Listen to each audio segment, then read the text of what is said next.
कायस्थ संगठित परिवार न्यास के एसपी ट्रस्ट के मंच पर जुटे 9 राज्यों के न्यासियों ने राष्ट्रीय सर्वण आयोग की मांग की है। पत्रकार वार्ता कर कहा कि इसके लिए समाज के 19 राज्यों में सांसद और विधायकों से समर्थन पत्र मांगा गया है। कहा कि यदि जरूरत पड़ी तो सड़क से संसद तक प्रदर्शन किया जाएगा। अकेले उत्तर प्रदेश में 61 विधानसभा, 19 लोकसभा और 7 विधानसभा परिषद निर्वाचन क्षेत्रों में निर्णायक भूमिका है, जहां समाज बड़ा उलटफेर कर सकता है। इसके बावजूद कायस्थ समाज को चुनाव आने पर हाशिए पर रख दिया जाएगा। ट्रस्ट के अध्यक्ष शक्ति श्रीवास्तव ने कहा कि पूरे देश में कायस्थ समाज की संख्या 10 करोड़ होने के बाद भी उन्हें उचित भागीदारी नहीं मिल पा रही है। इस दौरान समाज के जरूरतमंदों की मदद किया जाता रहेगा। समाज में अपनी हिस्सेदारी के बराबर भागीदारी की मांग करती है। जो उसका हक देगा, समाज उसका साथ। संगठित परिवार न्यास के एसपी ट्रस्ट की राष्ट्रीय स्तर का विशिष्ट न्यासी समागम आज मिर्जापुर में किया गया, जिसमें 9 प्रदेशों से हमारे प्रतिनिधि उपस्थित रहे। आपके उत्तर प्रदेश के 19 जनपदों से हमारे विशिष्ट न्यासीगण शामिल रहे। उसमें तमाम फैसले किए गए, तमाम निर्णय लिए गए, जिसमें राष्ट्रीय सर्वण आयोग के गठन की मांग की गई, जिसके लिए राष्ट्रीय स्तर पर हम आंदोलन करेंगे। हम सड़क से लेकर सदन तक संघर्ष करेंगे। हम जनप्रतिनिधियों का घेराव करेंगे।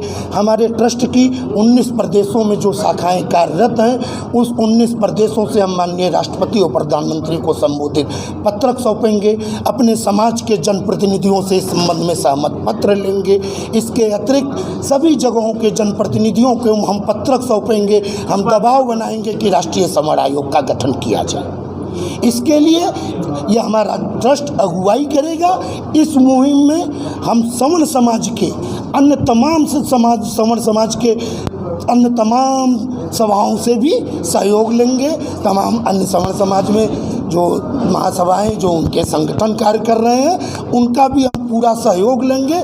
पूरे सवर्ण समाज को हम एकजुट करके इस लड़ाई को बड़े ही जोरदार ढंग से पूरे देश में लड़ने का काम करेंगे। लोग आए हुए इस बैठक में, आप कहाँ आज के इस बैठक में पश्चिम बंगाल, बिहार, उड़ीसा, झारखंड, आपके हरियाणा और उत्तराखंड, नई दिल्ली, कर्नाटक, महाराष्ट्र से लोग आए हुए हैं।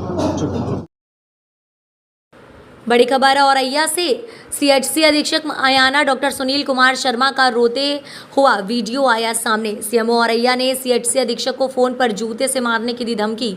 सीएमओ औरैया ने अधीक्षक पद से हटाने की कही बात। डॉक्टर सुनील कुमार शर्मा को सीएचसी स्थिति उनके ही ऑफिस में रोता देख लगी भीड़। स्वास्थ्य मेले का शुभारंभ करने पहुंचे भाजपा मंडल अध्यक्ष ने अधीक्षक को रोते देख सदर विधायक गुड़िया कठेरिया से की बात। सदर विधायक गुड़िया कठेरिया ने डॉक्टर सुनील कुमार शर्मा से फोन पर बात कर सीएमओ के विरुद्ध कार्यवाही कराने की कही बात। सीएमओ के इस आपत्तिजनक भाषा की लोग कर रहे निंदा। डॉक्टर सुनील कुमार शर्मा सीएमओ के इस आपत्तिजनक भाषा के विरोध कर सकते हैं कानूनी कार्यवाही।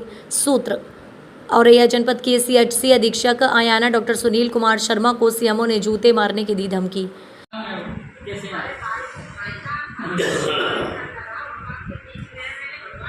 नहीं, आप लोग हमारे अपने हैं, लेकिन मैं जब काम करते हैं और सब थोड़ा सा दिक्कत ये तो बड़ा तकलीफ होती है। मैंने आपने गोद लिया है सीएचसी को, आपको पब्लिक आपको बताएगी कि हाँ क्या चल रहा है। इतना मेहनत से काम करते हैं।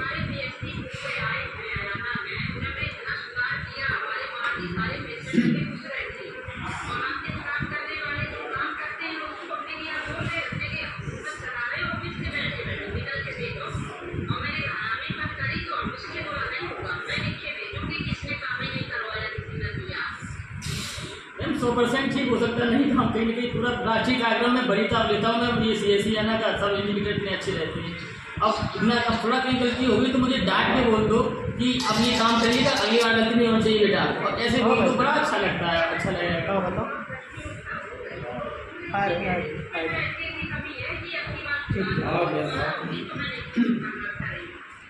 सभी का सम्मान है, आप सभी का सम्मान है, आप सब अपने हैं। मैं इतना मैं कभी नहीं करता हूँ। पूरा पब्लिक हमारी पब्लिक सर पे ही है।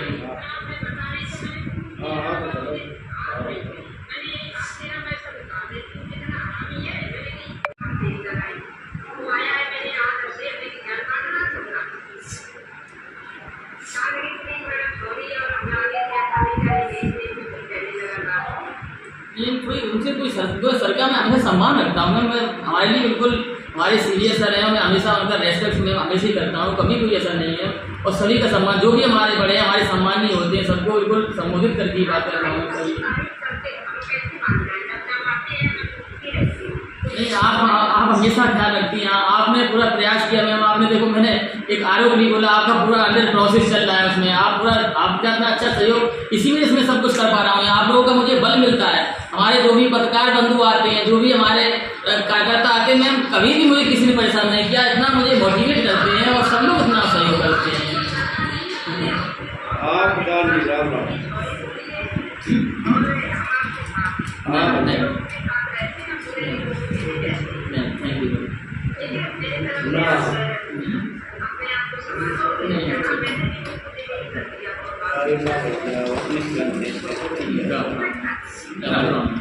बस्ती जिले के डीएम आंध्रा वामसी की सराहनीय पहल।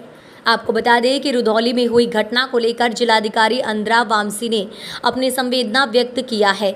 जिलाधिकारी ने बताया कि तीनों बच्चे अटल आवासीय विद्यालय या आश्रम पद्धति विद्यालय में शिक्षा प्राप्त करना चाहते हैं तो इनको निःशुल्क शिक्षा प्रदान की जाएगी।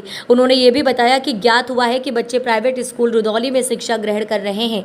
इन बच्चों का फीस पूरी तरीके से माफ होगी। इस परिवार के पास प्रधानमंत्री आवास तथा 1.5 हेक्टेयर जमीन पहले से ही है और ये बच्चे अपने नाना नानी के यहाँ रह रहे हैं। आपको बताते चले कि अभी तक कुछ दिनों पहले बच्चों के ऊपर से माँ बाप दोनों का साया हट गया, लेकिन डीएम आंध्रा वामसी की वजह से बच्चों के भविष्य से खिलवाड़ नहीं हो पाएगा और उन्हें शिक्षा प्राप्त होगी। संवाददाता इमरान अहमद की रिपोर्ट। बड़ी खबर है संत कबीर नगर से आ रही है। डीजे संचालकों पर पुलिस का बड़ा एक्शन, मचा हड़कंप।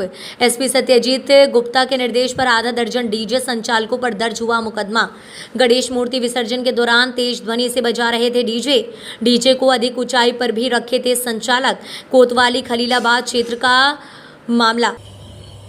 गणेश प्रतिमा विसर्जन के दौरान कुछ डीजे संचालकों द्वारा आदेश निर्देश प्राप्त होने के बावजूद अपने डीजे का वॉल्यूम इतना ज़्यादा रखा गया कि आम जनमानस को उससे परेशानियां उठानी पड़ी और साथ ही साथ डीजे की हाइट इतनी ज़्यादा थी कि विद्युत के तारों द्वारा कोई भी दुर्घटना होने की संभावना से इनकार नहीं किया जा सकता। इस प्रकरण को लेकर आज दिनांक 24 सितंबर 2023 को मुकदमा पंजीकृत कर संबंधित डीजे संचालकों के विरुद्ध आवश्यक विधिक कार्रवाई की जा रही है।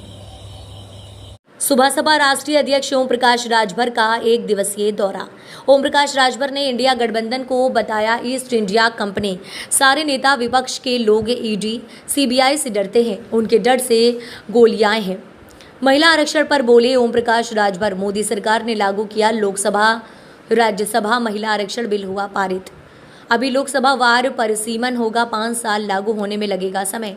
ओम प्रकाश राजभर ने कांग्रेस पर किया जुबानी हमला। जब कांग्रेस सपा के लोग मालिक थे तो महिला आरक्षण बिल नहीं किया पारित। कांग्रेस का यूपी में नहीं है वजूद। कांग्रेस की यूपी में 2 सीट, उससे भी ज़्यादा तो सुबह सभा 6 सीट राजभर विरोधी पार्टी के लोग विरोधी करेंगे। सपा के राज में 27% आरक्षण नहीं किया लागू। अखिलेश यादव पर तंज कसते हुए कहा, उस नेता की बात करते हैं जो अपने बाप चाचा का नहीं हुआ तो वो हमारा आपका क्या होगा। ओम प्रकाश राजभर आरक्षण के पक्ष में सुबह सुबह पार्टी सदन में भी ललकारे। मीडिया से बात करने के बाद ओम प्रकाश राजभर अपनी पार्टी के पदाधिकारियों से मुलाकात कर लखनऊ रवाना हो गए के लिए। और अब परिस्थितियां विपरीत हो गई घोषी चुनाव के बाद। घोषी का चुनाव आप भी अच्छी तरह मैसेज आपको मिला होगा। भारतीय समाज पार्टी किसी के साथ रहती है, मजबूती से अपने वोटरों को लेके वहां के चुनाव की समीक्षा करेंगे। तो प्रत्याशी चुनाव नहीं लड़ रहा था, बल्कि ओम प्रकाश राजभर चुनाव लड़ रहा था। एक एक गांव, एक एक बूथ पर हम लोग 300 नेता लेकर के वहीं 20 दिन थे। एक एक बूथ पर वोट डलवाने का 210 बूथ जहां हमारा वर्चस्व है, बीजेपी का एनडीए के साथियों का मिला के 210 बूथ पर जीते हैं। हम वैसे ही चैलेंज थोड़ा करते हैं। और देखिए, चुनाव, लोकसभा का चुनाव देश के सवाल पे होता है और प्रदेश का चुनाव प्रदेश के सवाल पे। एक चुनाव जो हम तो आप लोगों को धन्य मानते हैं, पंचायत चुनाव आया तो आप लोगों ने कहा कि सेमीफाइनल चुनाव है 24 का, वो बीत गया। निकाय चुनाव आ गया, है अभी सेमीफाइनल है, 17 तो निगम हार गए। फिर बाई इलेक्शन आया लोकसभा का आजमगढ़ रामपुर कि अब ये सेमीफाइनल दोनों हार गए। फिर 2 चुनाव आया, फिर हार जीत हुई, फिर ये चुनाव आया। ये चुनाव लोकसभा के चुनाव में कोई मतलब नहीं। आज के तारीख में देश में नरेंद्र मोदी जी के मुकाबले कोई अभी तक कैंडिडेट तैयार नहीं है, विपक्ष में भी कोई तैयार नहीं है। चाहे जो जितना चिल्ला ले, सब लोग तो कह रहे हैं कि हम भूपात्वन हम, कैसे बनी बात। तो आखिर ये मोदी जादू की आप बात कर रहे हैं कि मोदी का वर्चस्व है, घोसी में क्यों नहीं देखने को मिला? कहाँ चूक हो गई? कहाँ चूक है? मोदी जी लड़ रहे थे वहाँ, आप ही ने कहा कि मोदी नहीं। ये देखिए, फिर आप लोगों का नशा है ना, आपको लोगों को पता चल जाएगा 24 में। तो 2024 में कुछ जादू चल पाएगा आपका? हमारा क्या जादू है? माननीय नरेंद्र मोदी जी का जादू चलेगा। हमने 14 के चुनाव में देखा कि प्रत्याशी नहीं लड़ रहा था, मोदी के नाम पर वोट मिल रहा था। 2019 को चुनाव को मैंने देखा कि वहां प्रत्याशी नहीं लड़ रहा था, मोदी जी लड़ रहे थे। वो देश का चुनाव था। अब आप एक छोटे से चुनाव को लेकर के परेशान हैं, परेशान मत होइए। अच्छा, आप जरा इतिहास को पढ़िए। आप देखिए, जब सपा और बसपा दोनों मिल के लड़े, दोनों के पास 2 लाख, 1.5 लाख, 2.5 लाख वोट एक पार्लियामेंट में है, दोनों अलग हो गए। दोनों मिल के लड़ रहे थे, 64 सीट जीती थी बीजेपी। अब दोनों अलग हो गए, तो विधान में दोनों गए, माया मिली ने। तो क्या मान के चले आपके घर में मोदी हार गए? कहाँ घोसी आपको नशा है? आपने कहा था कि एक छिट्टी नहीं पड़ेगी और घोसी में आपके घर में चुनाव। अच्छा नहीं, अच्छा ही बताइए, चुनाव में निर्दल भी लड़ रहा था, वो भी कहा था कि हम डंके की चोट पर जीत रहे हैं। शिवपाल सिंह ने कहा कि ओपी राजभर समाजवादी पार्टी के एजेंट हैं, वो उनका प्रचार करने, स्टार प्रचारक के तौर पे वो गए तो समाजवादी पार्टी को ज्यादा लाभ मिला। देखिए, माननीय शिवपाल यादव जी बड़े नेता हैं। शिवपाल जी के 3 बयान मैं बता रहा हूं। जब उन्होंने प्रगतिशील समाजवादी पार्टी बनाई, पहला बयान दिया कि समाजवादी पार्टी में एक शकुनी है, उनका इशारा था प्रोफेसर राम गोपाल की तरफ। दूसरा उनका बयान आया, आपने पढ़ा होगा, देखा होगा, कि समाजवादी पार्टी में लुच्चे लफंगे आ गए हैं, शराब माफिया आ गए हैं, गरीबों की जमीन कब्जा करने वाले लोग आ गए हैं। माननीय मुलायम सिंह यादव जी का बयान है कि देश में पहला नेता मैं हूं जिन्होंने अपने बेटे को मुख्यमंत्री बनाया, और वो हमारा नहीं हुआ, और चाचा का शिवपाल का भी नहीं हुआ, वो देश में किसी का नहीं हो सकता है, ये माननीय मुलायम सिंह जी ने कहा है। वीडियो में अभी खोल के दिखा दूं। उस नेता की बात करते हैं जो अपने बाप का ना हो, अपने चाचा का ना हो, वो हमारा तो होई कहा। अच्छा, राहुल गांधी कहते हैं कि अगर भाजपा के लोग जहां वोट आ रहे हो वहां अडानी का नाम ले लो, भाग जाएंगे, क्या मानते हैं? अब तो बैठे हैं, नाव बीज दिया लीजिए। अच्छा, क्या लगता है, आपने जिनको बताया कि ये ईस्ट इंडिया कंपनी यानी कि इंडिया गठबंधन, क्या इनके पास 2024 के चुनाव को लेकर क्या नहीं? हम यूपी में हैं, जमीनी मुद्दे हैं? हम यूपी में हैं। आप बताइए ईमानदारी से, केसीआर जी कई वोट दिलाएंगे यूपी में? ममता जी आके कई वोट दिलाएंगे? आकर के लालू जी कई वोट दिलाएंगे? एक नेता का नाम बताइए एनडीए में जो हो। क्या वजूद है कांग्रेस का उत्तर प्रदेश में? 2 एमएलए उनके हैं, 6 एमएलए हमारे हैं, तुलना करिए। तो राहुल गांधी के खिलाफ आपके पार्टी का कोई नेता, आप चुनाव लड़ेंगे? अरे महाराज, हम राहुल के खिलाफ काहे लड़ने जाए? हमको लोकसभा लड़ना नहीं, तो हम क्या करें जा कोई के खिलाफ लड़ने? अच्छा कार्यक्रम था यहाँ पर। ये कार्यक्रम बलरामपुर के तुलसीपुर विधानसभा में था, और इसी रास्ते होते हुए हम तुलसीपुर विधानसभा में जो कार्यकर्ता सम्मेलन का कार्यक्रम था, उसमें शामिल होने के लिए। मंत्री जी, महिला आरक्षण बिल को लेकर आपका क्या नजरिया है? जिस तरह विपक्ष कह रहा है कि गलत समय पर बिल को संसद में पेश किया गया है, विपक्ष का क्या कहना है, जायज है? जब वो मालिक थे, कांग्रेस की सरकार थी, अब कांग्रेस की सरकार को समर्थन देने वाले समाजवादी पार्टी, बहुजन समाज पार्टी बहुमत की सरकार थी, तब तो साहस नहीं जुटा पाए। अब आज विरोध की बात करने वाले लोग अपने गृहमान में झांक के देखें कि 30 साल से लटका हुआ बिल था। 30 साल से वो साहस, वो हिम्मत, वो जुनून और जज्बा माननीय नरेंद्र मोदी जी ने दिखाया, और 33% रिजर्वेशन दोनों सदन से पास करके दिखा दिया। जैसा विधुड़ी के बयान तो आप किस तरह देख रहे हैं? विधुड़ी के बयान जैसा आरक्षण का बिल पास हुआ, उसको क्या लगता है कि सरकार कब तक पास लागू कर पाएगी? क्योंकि जब तक इसमें बिल पास होने अखिलेश यादव कह रहे हैं कि पहले दिन संसद के सफेद झूठ बोला है। हाँ, वही अखिलेश यादव ये कह रहे हैं कि पहले दिन संसद का नया सत्र हुआ और पहले दिन ही सफेद झूठ बोला गया। जब तक जनगणना नहीं होगी तब तक महिला आरक्षण लागू कैसे करेंगे? ये लालीपाप। देखिए, जब माननीय अखिलेश यादव जी मुख्यमंत्री थे तब तो जातिवाद जनगणना याद नहीं आई। सीख लें, बगल के प्रदेश है बिहार, मुख्यमंत्रित्व काल में बजट अलॉट कर दिया, आदेश कर दिया जनगणना। इसी नाते शिवपाल जी कहते हैं कि अखिलेश जी अभी अपरिपक्व नेता हैं। सिर्फ बयान ट्विटर पे देना, ये भी तो कांग्रेस पार्टी के समर्थन में पार्टी थी ना। बहुजन समाज पार्टी समर्थन में केंद्र में रक्षा मंत्री थे नेताजी। उस समय इन लोगों ने जो कमी आज नजर आ रही है, जो क्रिटिसाइज हो रही है, तो उस समय इन लोगों को लागू करना चाहिए था। इन लोगों ने तो किया नहीं।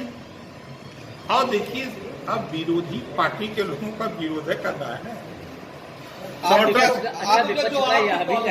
जो आपकी पॉलिसी, अभी तो सपा सरकार में रहे हैं, तो क्या सपा सरकार में नहीं, आप पहले तो आप ये स्पष्ट कर लीजिए, हम सपा सरकार में नहीं थे।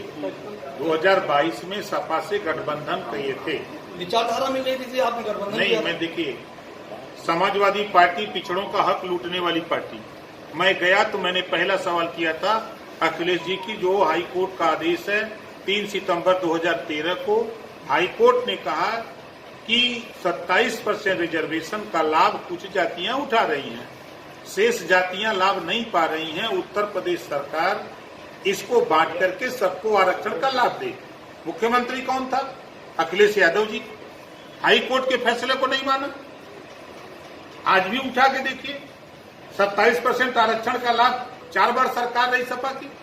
अखिलेश जी 5 साल मुख्यमंत्री थे। क्या नाई, गोंड, पाल, प्रजापति, बिंद, केवट, मल्लाह, राजभर, चौहान, आर्य, कर्कवंशी, बंजारा, बहेलिया, कंगार, दुल्हा, दुनिया, सारी, साईं, दर्जी, फकीर, शेख, सैयद, पठान, किसी को दिए कहा?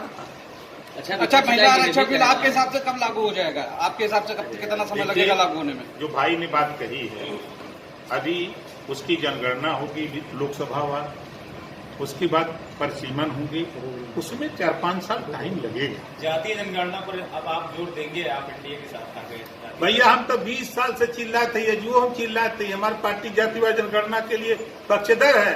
आपने सुना नहीं, विधानसभा के अंदर अभी सदन चल रहा था तब भी हम ललकारे। अच्छा, तो ये हम पीछे नहीं हटते हैं। अच्छा, तो ये इंडिया गठबंधन कितना कारगर होगा? आपको क्या लगता है कि सभी पार्टियां एक साथ चुनाव के साथ रह पाएंगी? इंडिया कंपनी उसको कहा करो क्या? अच्छा, आप बताइए, ईस्ट इंडिया कंपनी में कह रहा हूँ, आप उठा के देखो तो नहीं, सारे नेता नहीं है, सारे नेता विपक्ष के लोग ईडी सीबीआई से क्यों डरते हैं? हम तो चुनौती देते हैं, हम भी 18 महीना सरकार में थे, हम तो नहीं डरते ईडी सीबीआई से। जिसके मुंह से सुनिए, चाहे ममता जी को सुनिए, चाहे लालू जी को सुनिए, चाहे अखिलेश जी को सुनिए, चाहे केसीआर, किसी को सुनिए, सब ED CBI, ED CBI. ED CBI के डर से न गोली आए हैं। तो क्या लगता है चुनाव तक ये एक साथ रह पाएंगे? देखा भाई, वो रोज ऊंचा होता। राजभर जी, ब्रजेश पाठक ने आज आपको अपना बहुत अच्छा मित्र बताया, काफी तारीफ की है। मंत्रिमंडल में जगह पक्की हो रही है आपकी क्या? देखिए, हमें तो खुशी इस बात की है कि पूरे देश के पत्रकार भाइयों को चिंता बढ़ गई है। आपके भावना की कदर की जाएगी, जल्दी की जाएगी। भावनाएं तो आपकी भी, ये घोषित उपचुनाव के पहले आप भी तार ठोकते थे मंत्रिमंडल में जगह के लिए, और अब परिस्थितियां विपरीत हो गई घोषित उपचुनाव के बाद। ओसी का चुनाव, आप भी अच्छी तरह मैसेज आपको मिला होगा। भारतीय समाज पार्टी किसी के साथ रहती है, मजबूती से अपने वोटरों को लेके वहां के चुनाव की समीक्षा करेंगे। तो प्रत्याशी चुनाव नहीं लड़ रहा था, बल्कि ओम प्रकाश राजभर चुनाव लड़ रहा था। एक एक गांव, एक एक बूथ पर हम लोग 300 नेता लेकर के वहीं 20 दिन थे। एक एक बूथ पर वोट डलवाने का 210 बूथ, जहां हमारा वर्चस्व है, बीजेपी का, एनडीए के साथियों का मिला के 210 बूथ पर जीते हैं। हम वैसे ही चैलेंज पूरा करते हैं। और देखिए, चुनाव, लोकसभा का चुनाव देश के सवाल पे होता है और प्रदेश का चुनाव प्रदेश के सवाल पे। एक चुनाव जो हम तो आप लोगों को धन्य मानते हैं, पंचायत चुनाव आया तो आप लोगों ने कहा कि सेमीफाइनल चुनाव है 24 का, वो बीत गया। निकाय चुनाव आ गया, भाई अभी सेमीफाइनल है, 17 तो निगम हार गए। फिर बाई इलेक्शन आया लोकसभा का आजमगढ़ रामपुर, कि अब ये सेमीफाइनल दोनों हार गए। फिर 2 चुनाव आया, फिर हार जीत हुई, फिर ये चुनाव आया। ये चुनाव, लोकसभा के चुनाव में कोई मतलब नहीं।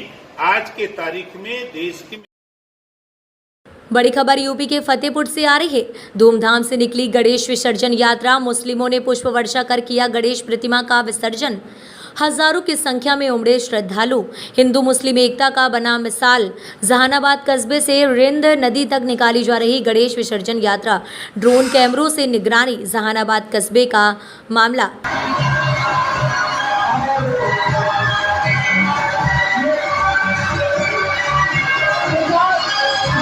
बड़ी खबर आपको बता दें, गैंगस्टर भूमाफिया पर डीएम का बड़ा एक्शन। 1 अरब से ज्यादा की संपत्ति कुर्क। डीएम के आदेश पर भूमाफिया डॉक्टर नसीम अहमद की 1 अरब 22 लाख की चल संपत्ति कुर्क। पुलिस ने डुगडुगी बजाकर संपत्ति की कराई मुनादी। भूमाफिया बेशकीमती सरकारी जमीन पर कब्जा कर करता था प्लाटिंग। अब तक 200 करोड़ से ज्यादा की संपत्ति हो चुकी है कुर्क।